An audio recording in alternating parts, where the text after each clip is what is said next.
semuanya ya, semua.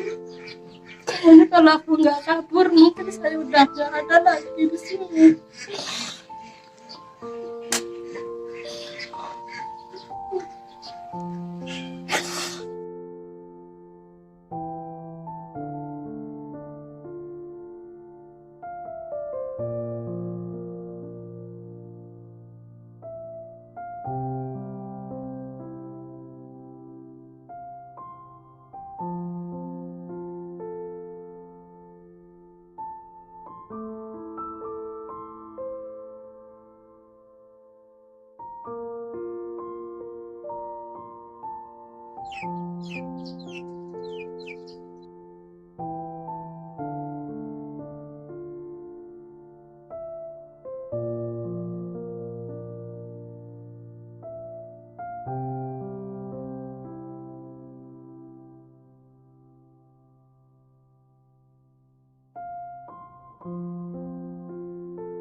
Pengen bikin rumah, pengen ngebetulin rumah karena rumahnya kayak gini belum bersih, belum beres.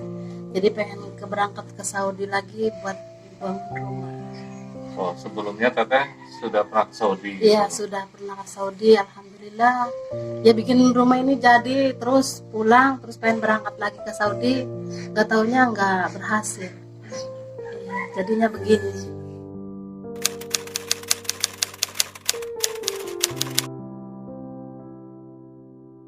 Dari awal itu mungkin majikan saya yang ceweknya itu cemburu apa gimana, itu nggak senang apa gimana, nggak tahu.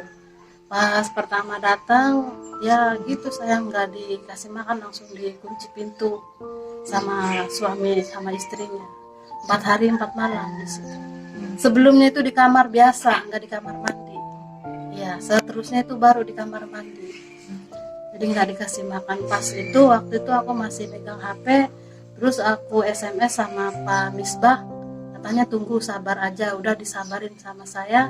Terus mungkin Pak Misbah telepon di orang Saudi, terus pas orang Saudi ngebel majikan saya suruh dikasih makan, jadi dikasih roti, cuman roti satu, roti samuli sama itu minumnya di air keran.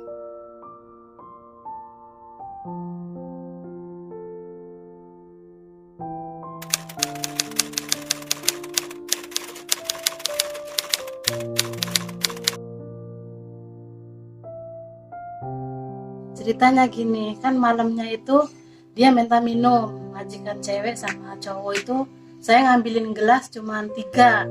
Jadi kan biasanya cowok itu minumnya pakai botol, jadi itu gelasnya kurang 1, jadi dia dilemparin sama aku. Terus aku udah kerja sampai bersih, udah dirapiin semua, udah beres semua. Nah terus aku dikunci di situ di kamar sampai pagi. Majikan saya yang cowok itu pergi, habis dia mukulin itu malamnya, mukulin saya tuh ini sampai menyon, ini juga sampai benjol, ditonjokin sama dia, sama suami sama istrinya. Terus udah itu dia lupa ngunci pintu, jadi udah aku nemu itu tambang, aku lepasin tambangnya itu langsung loncat, terus itu tambangnya nggak nyampe sampai bawah, jadi langsung aja masih jauh itunya apa nyampe. Udah itu terus saya loncat jam 10 kurang, ada jam, saya punya jam itu, jam loker kecil itu jam 10. Jadi ketemu sama tetangga jam 4 sore.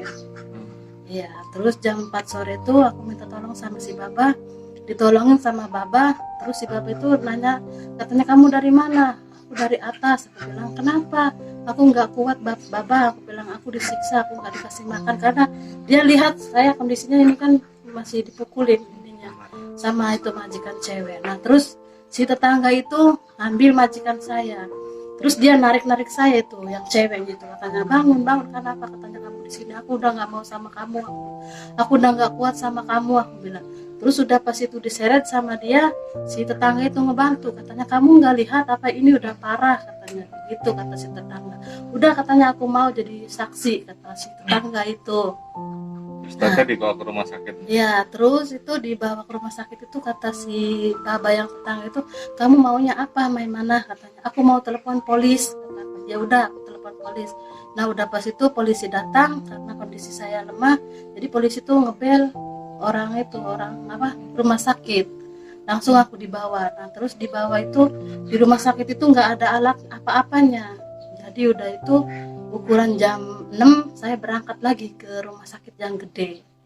Iya, jadi di situ aku dirawat ya, semuanya ini diketahui sama orang rumah sakit.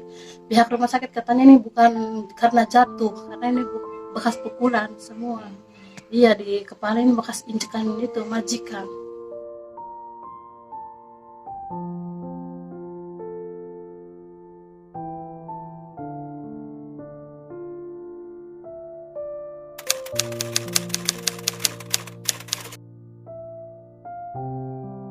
Diinjek-injek Pak sama majikan yang cewek, yang cowok itu.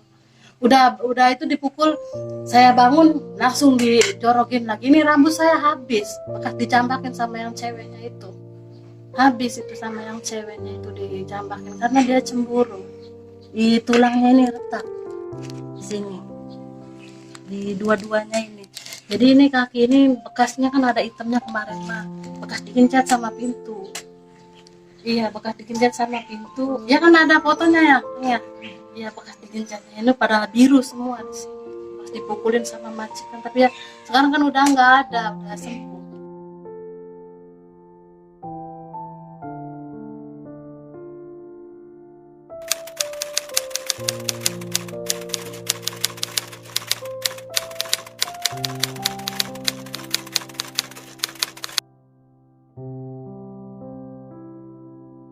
Ya, sudah itu diterbangin dari Abha. Dari Abha juga nggak diterima karena kondisinya aku kan nggak bisa apa-apa, pakai kursi roda itu. Nah, pas itu dinaikin sama orang Bengali, naik kapal terus sampai ke Bandara Riyadh. Jadi di Bandara Riyadh itu tergampar lagi saya di situ. Tergampar. Iya, 4 hari 4 malam di situ, nggak ada yang ngurusin. Nah, pas itu aku mau ke kamar mandi ya pakai kursi roda, masih ketemu sama polisi lagi. Katanya kamu Indonesia, katanya udah berapa hari di sini? Udah 4 hari 4 malam, Baba. Aku bilang ya udah pulang aja ya, kata ke Sapara, katanya bilang gitu. Ya udah, aku bilang aku mau. Ya kan aku belum tahu itu Sapara itu apa, nggak taunya itu kedutaan. Terus udah itu di situ lama banget nggak diterbang-terbangin. Padahal udah ada suratnya dari majikan itu. Tanggal berapa itu, katanya ntar tanggal 1. Udah tanggal 1 nggak diterbangin juga, sampai lama sampai 7 bulan kayaknya di situ. Ya saya pulang dari bandara itu, sponsor pun nggak nganter sampai rumah Pak, cuman di jalan aja. Sedangkan saya kondisinya jalannya juga masih titah-titah lah istilahnya gitu, tapi Pakai tongkat? enggak sih Pak, enggak pakai tongkat, cuman ya jalannya bertindak-tindak sedikit-sedikit. Tapi sponsor itu nggak tanggung jawab, nggak pernah ngejenguk, nggak pernah apa dia.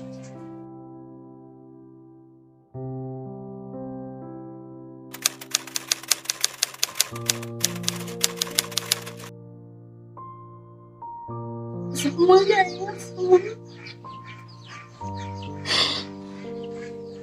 Kayaknya kalau aku nggak kabur mungkin saya udah nggak ada lagi di sini.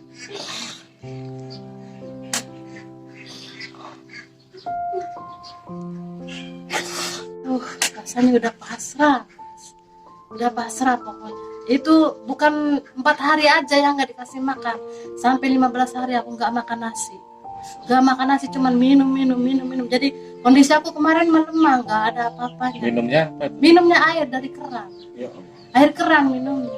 Jadi aku terus berdoa. Ya namanya Allah nggak tidur ya. Kadang kalau aku minta nyebut nama ibu, aku pengen makan, ibu pengen makan. Dia langsung buka pintu, langsung lemparin roti sama aku yang ceweknya.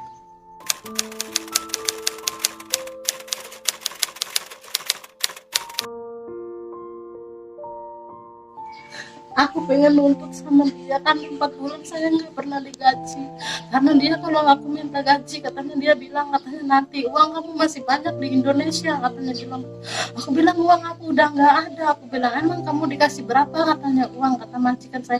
Aku cuma dikasih 5 juta. Aku bilang Katanya 5 juta itu berapa uang Saudinya, kata dia. Aku bilang cuma 10 mia bilang help cuman, ya udah katanya bilang begitu. Terus aku kalau minta gaji nanti terus dia ngomongnya. Terus aku dipukul sama itu, kalau minta gaji dipecut sama itu apa, penjalin yang kecil itu. Ini ada bekasnya itu, masih ada tuh yang hitam ini. Oh, Masih yang ada. itu ya. Iya yang ini, yang hitam ini. Ini.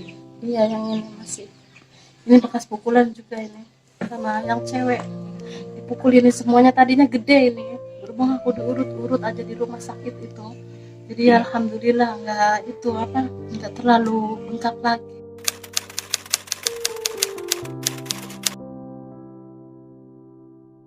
Ya pengennya usaha sih kalau punya modal, ya berhubung nggak punya modal mau di mana lagi Pak. Ya udahlah tetap di rumah aja, yang penting makan. Iya udah gitu aja, nggak mau lagi ke sana. Udah trauma lihat majikan itu kayak apa ya. Tapi kalau yang dulu malah alhamdulillah baik banget majikan sih, sampai ibadah haji sampai sekarang.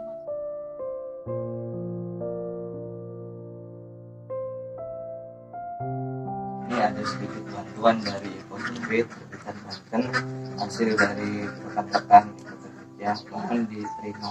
Iya terima kasih Bapak semua atas bantuannya, terima kasih banyak, semoga sukses selalu ya, semoga panjang umur dan banyak rezekinya, semoga bermanfaat untuk semuanya.